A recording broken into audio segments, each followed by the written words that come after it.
इस मैप को जरा गौर से देखिए, क्योंकि ये मैप पॉसिबली अभी तक का सबसे पुख्ता ऐसा एविडेंस हो सकता है जो इस बात को क्लियर करे कि माउंट कैलाश के नीचे कुछ स्ट्रेंज फॉर्मेशन या चेम्बर्स मौजूद है। देखो, ये है 6638 मीटर ऊंचा माउंट कैलाश, जो कि तिब्बत के बेरहम और सुनसान पठारों में अकेला खड़ा है। ना कोई नेबरिंग पीक और ना ही कोई नेचुरल एक्सप्लेनेशन कि ये वहां पर एग्जैक्टली क्यों है।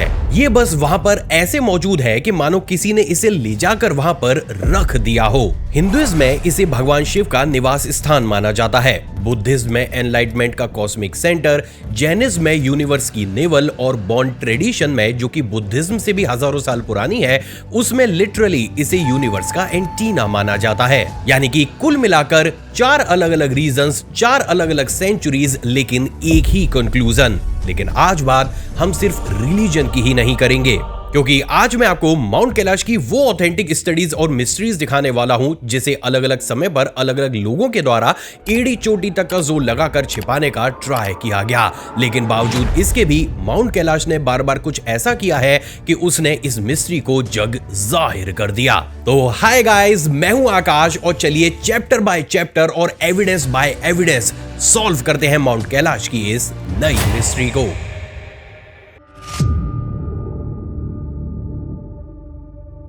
तो सबसे पहले बात करते हैं उस मैप की जो इस वीडियो की स्टार्टिंग में मैंने आपको दिखाया था। असल में इस मैप को डॉक्टर लियांग ज़ोई, जो कि चाइनीज एकेडमी ऑफ साइंस के एक जियोफिजिसिस्ट हैं, उन्होंने तब बनाया था जब साल 2014 में बीजिंग गवर्नमेंट ने उनको और उनकी 8 मेंबर की टीम को एक साथ तिब्बत रीजन में जियोलॉजिकल सर्वे करने के लिए एक गवर्नमेंट फंडेड प्रोग्राम में सेलेक्ट किया था। ऑफिशियल मिशन एकदम क्लियर था, मिनरल डिपॉजिट्स को आइडेंटिफाई करना और टेक्टोनिक मूवमेंट्स को नोट डाउन करना। लेकिन इसी के ही बीच मिड 2025 में डॉक्टर लियांग की ग्राउंड पेनिट्रेटिंग रेडार कुछ ऐसी एनोमली को डिटेक्ट करती है जिसे देखने के बाद लिटरली उनकी रातों की नींदें उड़ गई। माउंट कैलाश के ठीक नीचे अप्रोक्सीमेटली 300 मीटर की डेप्थ पर रेडार एक ऐसे परफेक्टली सिमेट्रिकल हॉलो स्पेस को शो कर रहा था जो जियोलॉजी के लॉ के अकॉर्डिंग तो कभी बन ही नहीं सकता था। एक्चुअली जियोलॉजिकल लॉ के अकॉर्डिंग नेचुरल फॉर्मेशन कभी भी परफेक्ट सिमेट्री में बन ही नहीं सकती,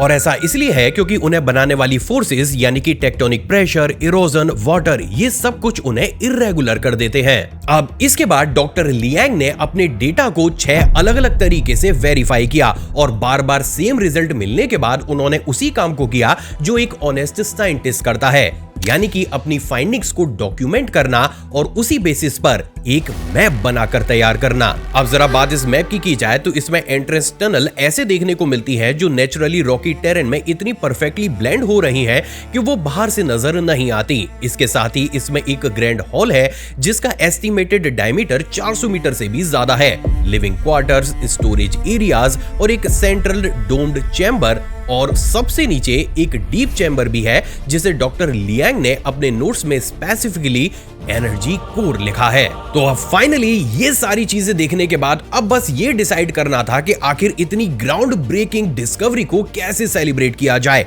डॉक्टर लियांग को प्रमोट करके या फिर उन्हें सम्मानित करके, राइट? बट गाइस, रियलिटी इससे बिल्कुल परे है। असल में जैसे ही डॉक्टर लियांग ने ये मैप डिपार्टमेंट में सबमिट किया, ना सिर्फ इसे क्लासिफाइड कर दिया गया बल्कि डॉक्टर लियांग और उनकी सालों की रिसर्च को कचरे में डालकर उनको नौकरी से निकाल दिया गया। जिसके बाद फाइनली सिस्टम से हारकर साल 2018 में वो पूरी दुनिया के सामने आकर ये बोलते हैं, माउंट कैलाश के नीचे जो सब सरफेस फॉर्मेशन है वो किसी भी नोन नेचुरल जियोलॉजिकल पैटर्न से मैच नहीं करती। इस पर और इन्वेस्टिगेशन करने की जरूरत है, लेकिन इसे एक्टिवली सप्रेस किया जा रहा है। Now just think about it कि ये किसी कॉन्स्पिरेसी थ्योरिस्ट के वर्ड नहीं बल्कि एक मेन स्ट्रीम जियोफिजिसिस्ट के वर्ड है। एंड स्ट्रेंजली डॉक्टर लियांग सबसे पहले नहीं है जिन्होंने इस चीज को क्लेम किया है, बल्कि वो उस लिस्ट में बस सबसे लेटेस्ट है जिन्होंने इस चीज को पूरी दुनिया के सामने रखा। क्योंकि बात अगर उस लिस्ट की जाए तो वो तो भाई बहुत पहले से चलती हुई आ रही है, लिटरली 90 साल पहले से।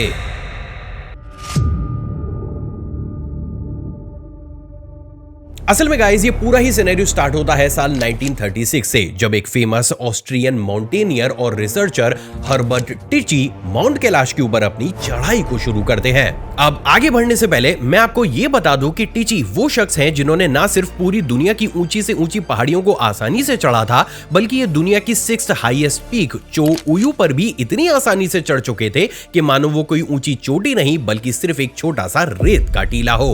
अब हैरानी की बात यह है दोस्तों कि जैसे ही टिची माउंट कैलाश पर 500 मीटर की ऊंचाई पर पहुंचते हैं, वो अचानक से वहां पर रुक जाते हैं और जिसके बाद नीचे आकर वो पब्लिकली ये स्टेटमेंट देते हैं, मेरी सांसें सडनली बंद होने लगी, मुझे एक अजीब एनर्जी फील हुई जिससे मेरे पैर आगे बढ़ने से रुक गए।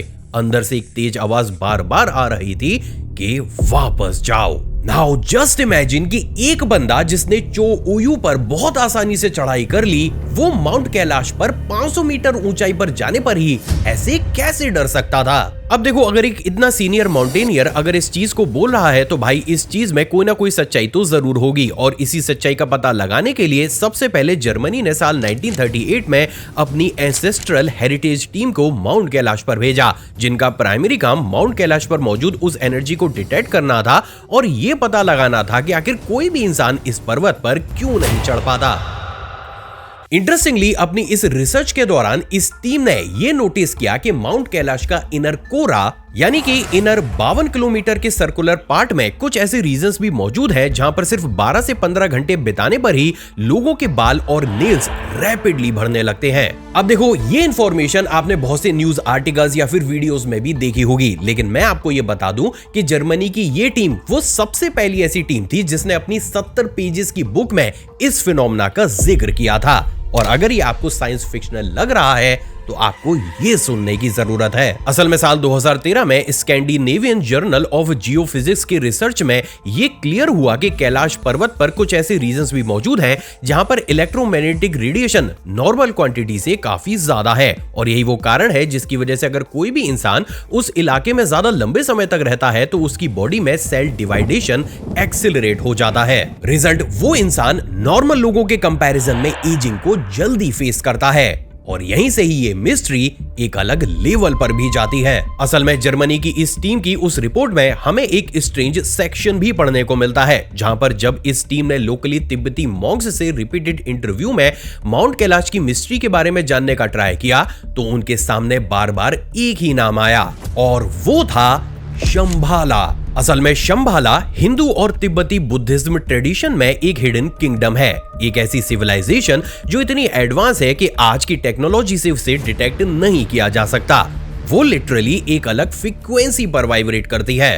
And according to local Tibetans, यही लोग कैलाश पर्वत के नीचे बैठकर इन सारी ही चीजों को ऑपरेट करते हैं। अब देखो गाइस, जैसे जैसे ये सारी ही इंफॉर्मेशन इनिशियली पूरी दुनिया के सामने आने लगी तो लगे हाथ यूएसएसआर ने भी अपने एक स्पेशल ऑपरेशन को इस एरिया में कंडक्ट किया, जिसका नाम था operation hello. And believe me, उसके बाद जो इंफॉर्मेशन सामने आई उसका किसी ने भी अंदाजा नहीं लगाया था। असल में साल 1991 में सोवियत यूनियन के कोलैप्स के बाद एक केजीबी डिफेक्टर ने एक जर्नलिस्ट को एक दिन एक इंटरव्यू में सामने आकर ये बोला, हमने इतना जरूर डिस्कवर कर लिया है कि माउंट कैलाश के नीचे जो है वो रियल है और हमने इतना भी जान लिया है कि उसे हमें डिस्टर्ब नहीं करना चाहिए। अब अगर इस स्टेटमेंट को जरा गौर से पढ़ा जाए तो इसमें क्लियरली ये लिखा है कि हमें उस चीज को डिस्टर्ब नहीं करना चाहिए। यानी कि कुल मिलाकर नाजी जर्मनी हो, यूएसएसआर हो या फिर मॉडर्न चाइना, तीन अलग कंट्रीज, तीनों ही अलग एराज और सबका एक ही कंक्लूजन कि माउंट कैलाश के नीचे कुछ न कुछ ऐसा मौजूद है जिसे डिस्टर्ब नहीं किया जाना चाहिए। तो अब सवाल तो यह है कि आखिर वो कुछ है क्या?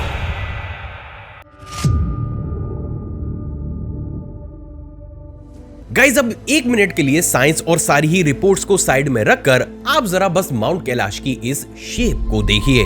देखो, नॉर्मली अर्थ पर जब भी माउंटेन्स फॉर्म होते हैं तो उनके पीछे टेक्टोनिक फोर्सेस, इरोजन और वेदर, बहुत सारी चीजें एक साथ मिलकर काम करती हैं, जिसके चलते हुए हिमालयाज हो या फिर एंडीज हो या फिर अलग अलग माउंटेन भी हो, उनकी शेप काफी ज्यादा इर्रेगुलर होती है। लेकिन बात अगर माउंट कैलाश की जाए तो भाई ये चारों ही साइड से एक नेचुरल 4 साइडेड एक्सिस पिरामिड के जैसा लगता सकता है। हैरानी की बात यह है दोस्तों कि ऐसे ही काफी सिमिलर स्ट्रक्चर हमें साल 1976 में मार्स के साइडोनिया रीजन में भी देखने को मिले थे, जिसके चलते हुए ग्राहम हैनकॉक, जो कि वर्ल्ड के मोस्ट रेस्पेक्टेड ऑल्टरनेटिव हिस्टोरियन में से एक हैं, उन्होंने अपनी स्टडी में ये बोला था कि मार्स पर मौजूद स्ट्रक्चर और माउंट कैलाश को देखकर काफी हद तक ये कहा जा सकता है कि पुराने समय में अगर इन दोनों ही स्ट्रक्चर्स को आर्टिफिशियली बनाया गया है तो इन्हें बनाने वाली सभ्यता एक ही है। तो क्या इस बेसिस पर यह माना जा सकता है कि माउंट कैलाश को हमारी ही इस यूनिवर्स में रहने वाली एक सुपरनेचुरल या हायर इंटेलिजेंस पावर ने अर्थ पर लाकर ठीक वैसे ही रख दिया जैसा आज ही हमें देखने को मिलता है?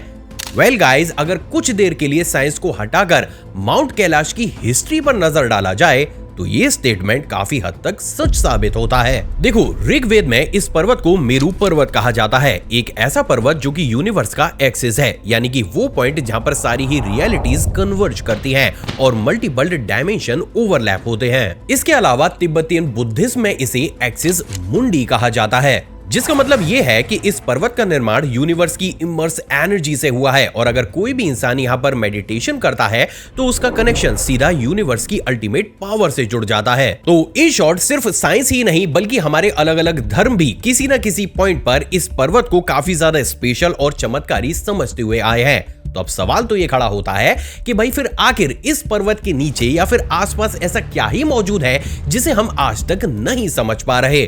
वेल गाइज, इसका काफी हद तक हमें सटीक जवाब देखने को मिला साल 1999 में। असल में साल 1999 में famous Russian researcher doctor Ernest Molashev ने 4 सालों तक इसी रीजन में रिसर्च करने के बाद 54 साइंटिफिक पेपर्स और 8 आर्ट बुक्स को पब्लिश किया। इंटरेस्टिंगली, उनकी इस टीम में सिर्फ वो अकेले ही नहीं थे बल्कि रशिया के बड़े बड़े बायोलॉजिस्ट, जियोलॉजिस्ट और एंथ्रोपोलॉजिस्ट भी शामिल थे। उनका मिशन पूरे ही तरीके से क्लियर था कि उन्हें माउंट कैलाश की रॉक फॉर्मेशन का डीपली सर्वे करना है। बट गेस व्हाट, यहां आने के बाद उन्हें जो देखने को मिला उसने लिटरली उन्हें अंदर तक हिला दिया।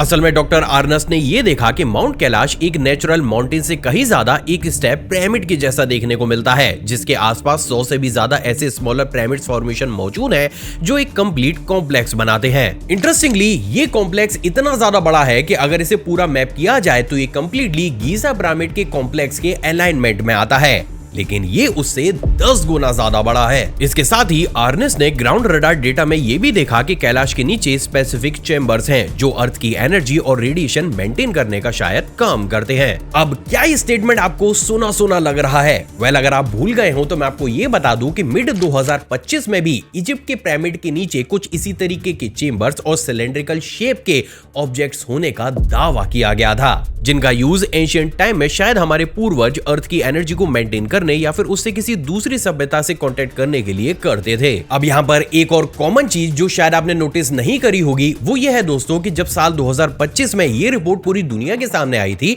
तो इजिप्टियन गवर्नमेंट ने क्लियरली ये बोला था कि वो इस सेक्शन में और ज्यादा रिसर्च नहीं होने देंगे। तो वहीं अब बात अगर माउंट कैलाश की भी की जाए तो साल 1999 में जब ये स्टडी और बुक्स पब्लिश की गई थी तो इस एरिया में बहुत बड़े स्केल पर होने वाली फ्यूचर रिसर्च को भी बंद कर दिया गया था। एंड इवन अगर आज भी कोई इंडिपेंडेंट रिसर्चर माउंट कैलाश पर अगर रिसर्च करना चाहता है तो उसे पहले चाइनीज गवर्नमेंट से परमिशन लेनी होती है, जो प्रैक्टिकली उन्हें कभी भी नहीं मिलती। तो अब सवाल तो ये है कि अगर माउंट कैलाश पर एजिंग इतनी जल्दी होती है, शायद यहाँ पर अंडरग्राउंड चेंबर्स भी मौजूद हैं, लोगों के इक्विपमेंट भी खराब हो जाते हैं, मतलब ये सारी ही चीजें होती हैं, तो आखिर वहां के लोकल लोग भाई वो इस चीज को पूरी दुनिया के सामने लाकर इस मिस्ट्री को सॉल्व होने क्यों नहीं देते? चलो गाइज, अब मैं आपको माउंट कैलाश की एक अजीब रियलिटी बताता हूं।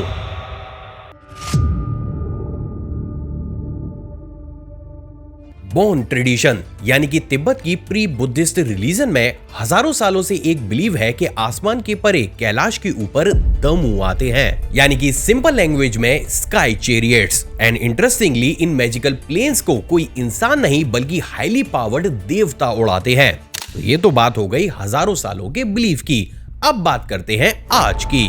साल 2019, एक ट्रैकर रात का अंधेरा और कैलाश का बेस, वो अपने फोन पर एक ऑब्जेक्ट रिकॉर्ड करता है, एक ऐसा ग्लोइंग स्लो मूविंग ऑब्जेक्ट जो कंप्लीटली साइलेंस के साथ हवा में उड़ रहा है, कोई ट्रेल नहीं, कोई एक्सप्लेनेशन नहीं। ये वीडियो आज भी इंटरनेट पर मौजूद है। लेकिन ये तो बस एक छोटा सा ट्रेलर है।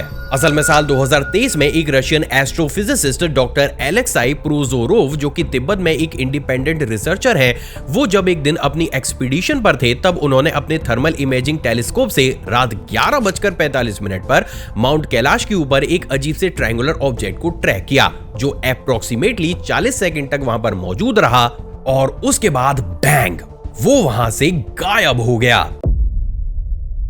हैरानी की बात यह है दोस्तों कि उसके बाद जब उस ऑब्जेक्ट का एंगुलर डिस्प्लेसमेंट और एटमॉस्फेरिक रेफरेंस पॉइंट को मैच किया गया, तब जाकर उन्हें यह पता चला कि उस ऑब्जेक्ट की स्पीड 8400 किलोमीटर पर आवर थी।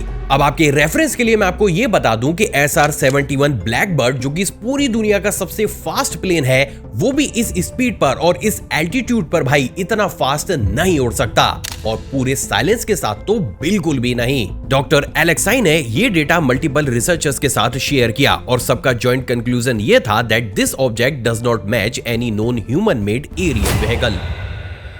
सिर्फ इतना ही नहीं, बल्कि आज की डेट में जब आप इस वीडियो क्लिप को देख रहे हो, उस समय भी माउंट कैलाश के ऊपर इन तरीके की ऑब्जेक्ट्स की साइटिंग होना भाई इतना ज्यादा कॉमन है जैसे टेरेस पर खड़े होकर स्टार्स को देखना। लेकिन क्योंकि लोकल लोगों का यह मानना है कि ये कोई यूएफओ नहीं बल्कि देवताओं के रथ हैं, तो वो ना ही इन तरीके की साइटिंग्स को दुनिया के सामने आने देते और ना ही वो ये चाहते हैं कि उनके ऊपर कभी भी रिसर्च हो। तो अब सवाल तो ये है कि फिर आखिर इस एरिया में हमें इतनी ज्यादा अजीबोगरीब साइटिंग्स होती हुई नजर क्यों आती है?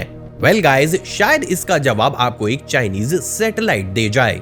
असल में साल 2024 में एक चाइनीज मिलिट्री सैटेलाइट ने कैलाश के ऊपर एक अनएक्सप्लेन्ड एनर्जी स्पाइक को रिकॉर्ड किया था, जो इतना ज्यादा इंटेंस था कि चाइनीज डिपार्टमेंट ने इसे तुरंत ही न्यूक्लियर इवेंट डिक्लेयर किया और इमरजेंसी प्रोटोकॉल को एक्टिव किया गया, जिसके बाद ये कंफर्म हुआ कि ये कोई न्यूक्लियर नहीं था। लेकिन तब ये कंफ्यूजन जनरेट हुआ कि अगर ये न्यूक्लियर नहीं था तो ये था क्या? प्रैक्टिकली आज तक भी इसका ऑफिशियल आंसर किसी के पास भी मौजूद नहीं है और शायद इसका आंसर हमें तब तक नहीं मिल पाएगा जब तक कोई इंसान खुद माउंट कैलाश के ऊपर चढ़कर इन सारी मिस्ट्रीज को दुनिया के सामने लाकर रख दे। लेकिन बात अगर करंट जनरेशन और एक्सपर्ट्स की जाए तो भाई ये कर पाना भी शायद इम्पॉसिबल ही लगता है, क्योंकि रेनहोल्ड मैसेनर, जो कि दुनिया की ग्रेटेस्ट माउंटेनियर हैं और वो बिना ऑक्सीजन के एवरेस्ट पर भी चढ़ चुके हैं, जब उनको चाइनीज गवर्नमेंट ने ऑफिशियली इनवाइट किया कि वो माउंट कैलाश के ऊपर क्लाइंब करके उसकी सारी मिस्ट्रीज को बताएं, तो उन्होंने भी पूरी दुनिया के सामने ये बोला, उस पहाड़ पर कुछ ऐसा है जो जीतने के लिए नहीं बना।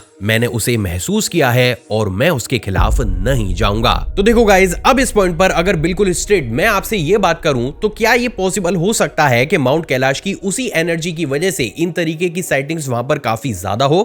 बिल्कुल हो सकता है, लेकिन क्या मैं 100% इस चीज की गारंटी दे सकता हूं कि माउंट कैलाश के नीचे कोई चेंबर मौजूद है? नहीं दे सकता। मैं क्या, कोई भी नहीं दे सकता, क्योंकि इंडिपेंडेंट रिसर्च वहां पर कोई कर ही नहीं सकता। पिछले काफी सालों से की भी नहीं गई और शायद आगे आने वाले समय में कोई कर भी नहीं पाएगा, क्योंकि चाइना आज की डेट में करने ही नहीं देता। लेकिन डॉक्टर लियांग की जॉब का जाना, मुल्दशेफ की रिसर्च इग्नोर करना, केजीबी की फाइल्स सील होना, चाइनीज सैटेलाइट का डेटा बाहर आना और इस एरिया में हद से ज्यादा बार अजीबोगरीब ऑब्जेक्ट्स की साइटिंग होना, ये कुछ ऐसी चीजें हैं जिन्हें इग्नोर तो बिल्कुल भी नहीं किया जा सकता। तो इन शॉर्ट यहाँ पर कुछ ऐसा मौजूद हो सकता है जो हमारी साइंस और हमारी समझ से परे है, या फिर शायद अथॉरिटीज उसके बारे में जानती हैं लेकिन वो आम लोगों के साथ शेयर नहीं करती। दोनों ही पॉसिबिलिटीज एक ही पॉइंट पर आकर मिलती है। अब गाइज, ये सब कुछ देखने के बाद आपको क्या लगता है? क्या सच में माउंट कैलाश के नीचे कुछ है या ये दुनिया की सबसे बड़ी बस नेचुरल मिस्ट्री है? जो कुछ भी लगता है नीचे कमेंट सेक्शन में जरूर बताना। मैं जेन्युइनली जानना चाहता हूं कि आपको क्या लगता है। अब देखो गाइज, मुझे नहीं पता, लेकिन इस वीडियो पर तुम्हारे इस भाई को 6000 लाइक चाहिए, तो 6000 लाइक तक इसे पहुंचा देना। इसके साथ ही अगर आपके दिमाग में कोई भी नया क्वेश्चन खड़ा हुआ है और इन्हीं तरीके की मिस्ट्रीज आपको देखना पसंद है, तो इस चैनल को सब्सक्राइब कर उस बेल आइकन को प्रेस जरूर कीजिएगा। मिलते हैं एक और मिस्ट्री के साथ। टिल देन, जय हिंद।